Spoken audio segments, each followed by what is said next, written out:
The second point regarding ADHD is the confusion between ADHD and simple hyperactivity. I oftentimes see that simple hyperactive children are labeled as ADHD and they are treated like that.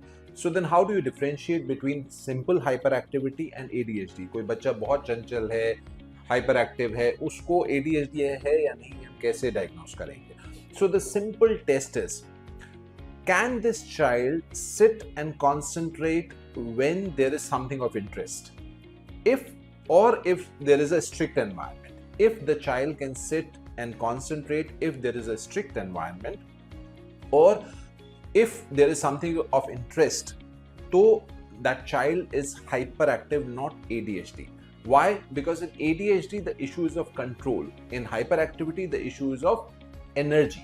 So excessive energy, but when there is strictness, for example school में teacher बहुत strict है, वो बच्चा शांति से 1 घंटा 2 घंटा बैठा रहेगा, वहाँ वो हाइपर एक्टिविटी शो नहीं करेगा. सिमिलरली अगर इफ उसको कुछ इंटरेस्ट का काम है, उसको पेंटिंग का बहुत शौक है, अगर वो पेंटिंग कर रहा है वो बैठा करता रहेगा. अगर उसको कोई मूवी अच्छी लग रही है, वो 3 घंटा मूवी देख सकता है, उसके इंटरेस्ट का है. So this is simple hyper activity.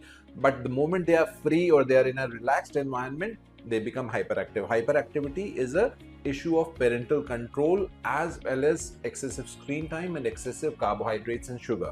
Whereas ADHD is an issue of self regulation, कि जहाँ पर वो कंट्रोल करना भी चाहे तो भी कंट्रोल नहीं कर पाता. Even if there is something of interest, they'll be still restless. Even if there is somebody very strict, they will still not be able to control themselves after a couple of minutes. So this is the key difference between hyperactivity and ADHD.